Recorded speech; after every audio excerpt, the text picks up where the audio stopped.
Son las 11 de la noche, estamos en vivo en Canal 9 haciendo Día Cero y tenemos un debate de lujo sobre la despenalización del aborto. Nos visitan Mabel Bianco, médica epidemióloga, presidenta de FAME, la Fundación para el Estudio e Investigación de la Mujer. Mabel, muchas gracias por estar con nosotros esta noche.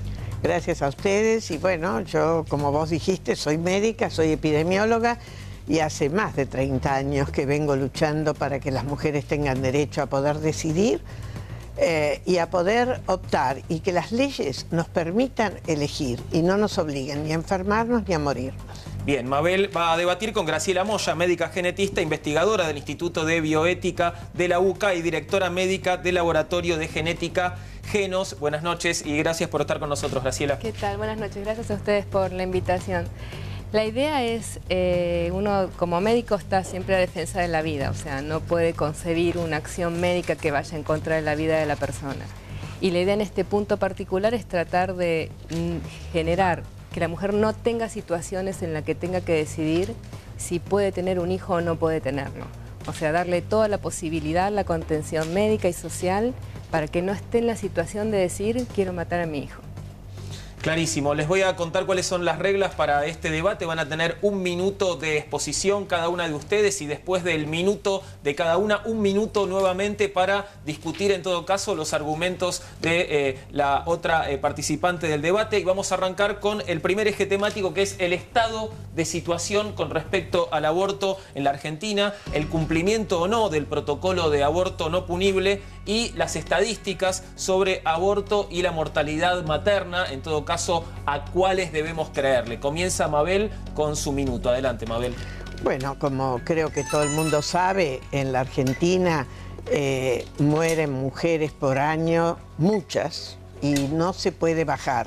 Hace más de 3 décadas que hemos llegado a un límite y no podemos seguir bajando. Y cuando uno investiga, eso se debe justamente al aborto, a los abortos inseguros. Y ahí se dirá que la mujer no tiene que decidir. Yo no hablo de matar, yo hablo que la mujer tiene que decidir para poder realmente elegir y saber si puede criar a un hijo o no, si está en condiciones, porque lo que hay que entender es que no hay ninguna mujer que se embaraza para abortar. Las mujeres, el problema que tienen a veces es que no pueden seguir un embarazo, o que han usado un método que les falló, o que no han podido usar un método. Y lo que nosotros sabemos es que por más que la ley lo prohíba, si la mujer ha decidido, ella y su entorno, con su compañero de más, va a abortar. Entonces tenemos que protegerla para que ni se enferme ni se muera. Muy bien, el primer sonido que escuchan les da 15 segundos más para cerrar la idea. El minuto ahora para Graciela. Adelante, Graciela. Bueno, en principio los países, aún los países que tienen legislación de aborto también tienen tasa de mortalidad materna. Irlanda y Malta son los 2 países europeos que no tienen legislación de aborto y tienen menos tasa de mortalidad materna que Francia, por ejemplo. Entonces, hay otros factores que intervienen fundamentalmente en la mortalidad materna, que son la falta de educación, la falta de prevención, que no haya métodos anticonceptivos que estén al alcance de las mujeres, que las mujeres no estén educadas. Hoy la primera causa de baja de mortalidad materna es la educación de la mujer. O sea, tratar de prevenir las situaciones en las que la mujer esté en riesgo y esté en situación de vulnerabilidad. En la Argentina tenemos una de las tasas relativamente más bajas en Latinoamérica, si bien son mucho más altas, 10 veces más altas de lo que son en Europa. Pero fundamentalmente la forma de bajar la mortalidad materna es a través de la educación y de las políticas sanitarias de prevención. Bien, Mabel, 1 minuto de réplica para comentar las ideas de Graciela. Sí, yo creo que uno de lo que tenemos que reconocer es que nuestra tasa de mortalidad materna es mucho más alta que en Uruguay y que en Chile. Y entonces nos tenemos que preguntar qué pasa, porque somos países muy similares. Y lo que pasa es eso, es que primero nosotros no tuvimos métodos anticonceptivos hasta recién el año 2002, que pudimos aprobar la ley, estaban prohibidos y eso me parece que es un error. Nosotros tenemos una ley desde el 2006 que implanta la educación sexual integral para chicas y chicos no llega, todavía no llega a los chicos y a las chicas. Entonces, ahí es donde nosotros vemos que hay problemas y que la educación, lo que sí baja la educación es la mortalidad infantil, la educación de las mamás. Pero la mortalidad materna está mucho más asociada a la calidad de los servicios de salud, el acceso a esos servicios. Y ahí es donde está el aborto como uno de los problemas, que no llegan a tener anticonceptivos y luego cuando van a recibir el servicio se los niegan. Yo quiero decir que desde el año 1921 el Código permite el aborto en dos situaciones: riesgo para la vida y la salud, y también en las violaciones. Graciela, su minuto. Bueno, en principio estamos de acuerdo, sin duda que las medidas de prevención son las más importantes para disminuir la tasa de mortalidad materna.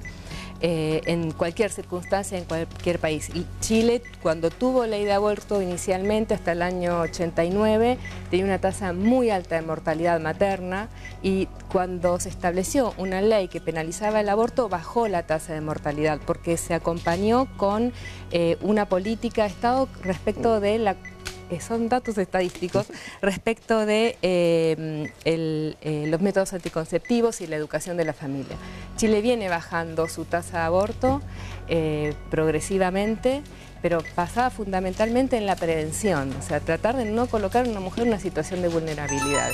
Y hoy hay muchas estrategias que se pueden utilizar. Lo que pasa, bueno, estamos de acuerdo, es un tema de educación y de política sanitaria, de poder decidir, protejamos a las mujeres que no tengan un embarazo que ellas no hayan deseado o no hayan buscado.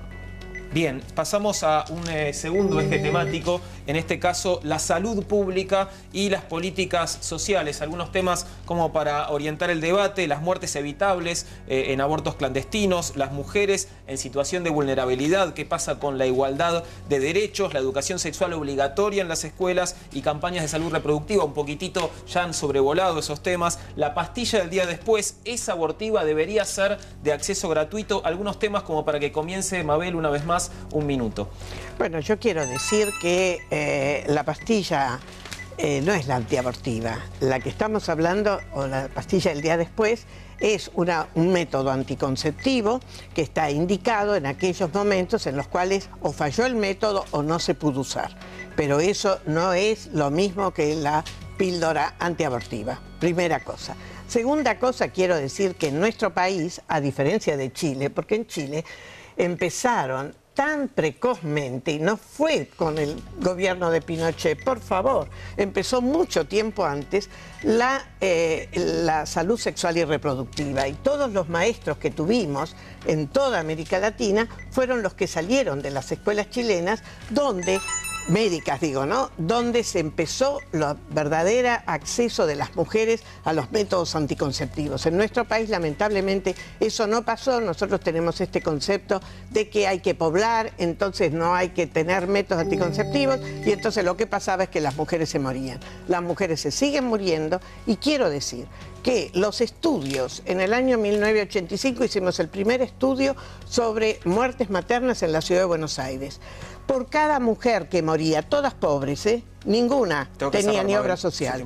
Por cada mujer había 2 que no se sabían. Ahora, hace unos años, el último estudio, por cada una había 3 que no se sabía. Tengo que cerrar, sí. Graciela, por favor, su minuto. Perdón. Bueno, en principio, retomando el mismo tema respecto de la educación, que uno lo interpreta como central para el tema de la prevención. Lo que nosotros vemos es que desde los medios de comunicación, desde lo que es la publicidad, está alentada la sexualidad sin responsabilidad. Y eso lo vemos en programas aún de televisión para niños. O sea, hubo un programa para niños importante que la heroína quedaba embarazada de trillizos y después se casaba. Y era un mensaje para niñas de 6, 7, 8 años. Entonces, los mismos medios de comunicación y la misma población tiene que como centrarse a decir: la sexualidad es importante, pero también es importante la maternidad y la paternidad responsable, porque no van separados, no van desligados. Entonces, nuevamente uno comienza con la educación a nivel sanitaria, a nivel de los médicos, a nivel de los sistemas de salud y a nivel de la población en general, de entender que la sexualidad no es solo un acto que no implica ningún tipo de responsabilidad. Bien, Mabel, un minuto más. Bueno, totalmente de acuerdo en que los medios no nos ayudan y que hay una banalización de la situación. Por eso es que la educación sexual es tan importante en las escuelas y por eso es que le estamos pidiendo, porque los chicos no tienen un lugar en el cual puedan realmente constatar y cotejar sus ideas. Los padres lo piden porque los padres no saben muchas veces, la mayoría de las veces.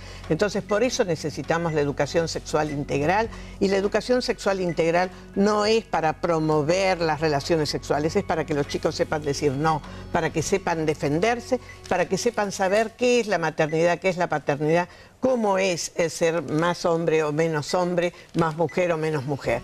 Así que en ese sentido estamos compartiendo. Lo que sí creo que hay una responsabilidad y, por ejemplo, hay cosas que no podemos decir. No podemos decir que el preservativo no, porque deja pasar los virus o demás. Tenemos que tomar los puntos de vista científicos y sobre eso trabajar. Las creencias se trabajan por aparte y eso me parece muy respetable, porque cada uno tiene que poder decidir en base a su creencia y en base a su formación, pero tiene que tener ese poder. Sí, no, estamos de acuerdo con el tema de la prevención. El tema es que han aumentado, aún con la ley de salud reproductiva, los embarazos adolescentes.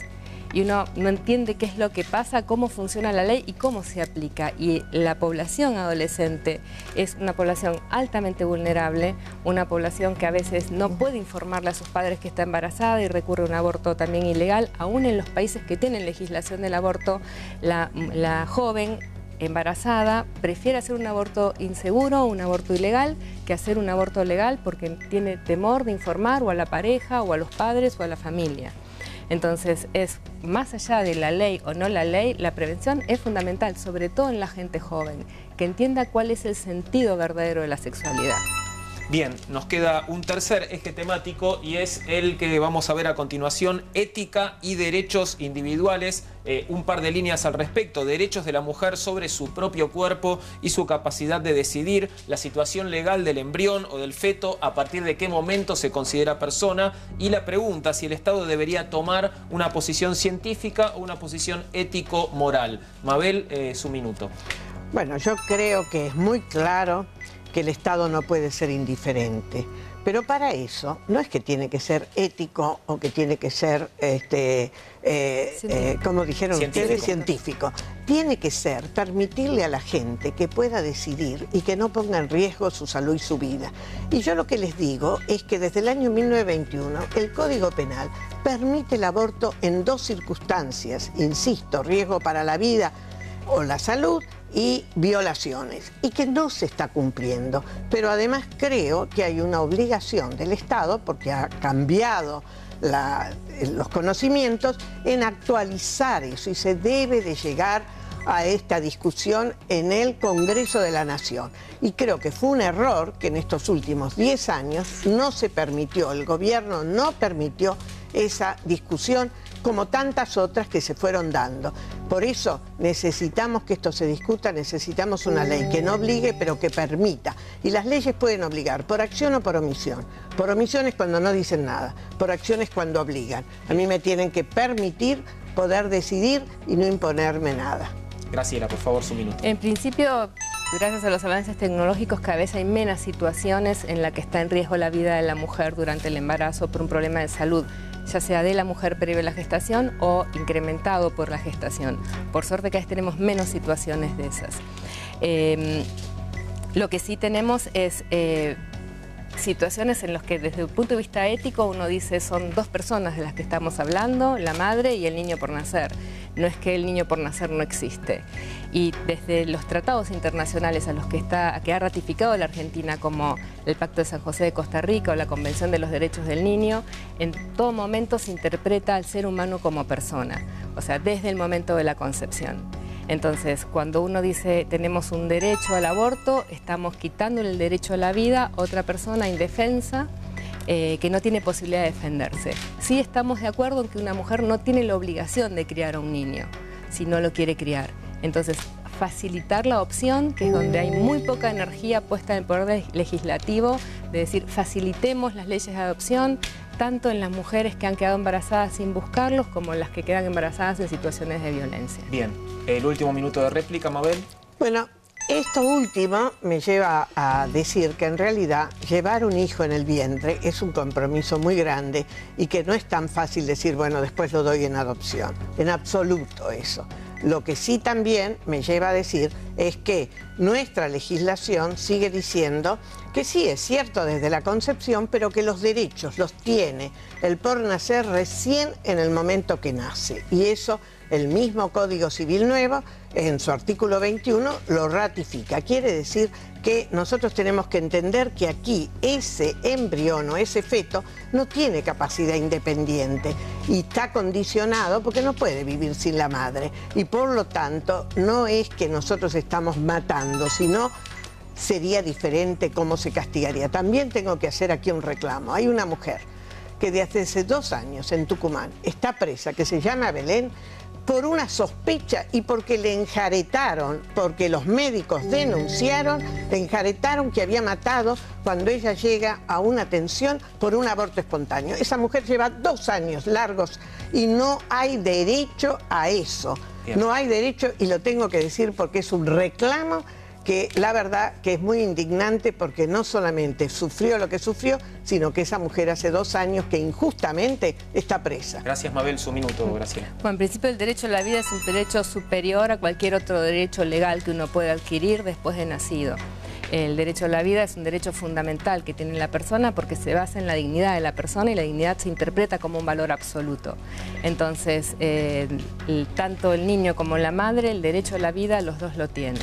Indiscutiblemente, gestar a un bebé durante 9 meses, que después uno lo va a dar en adopción, es una situación sumamente compleja desde el punto de vista emocional y requiere un apoyo de la sociedad que facilite que esa mujer pueda desarrollar y gestar ese niño.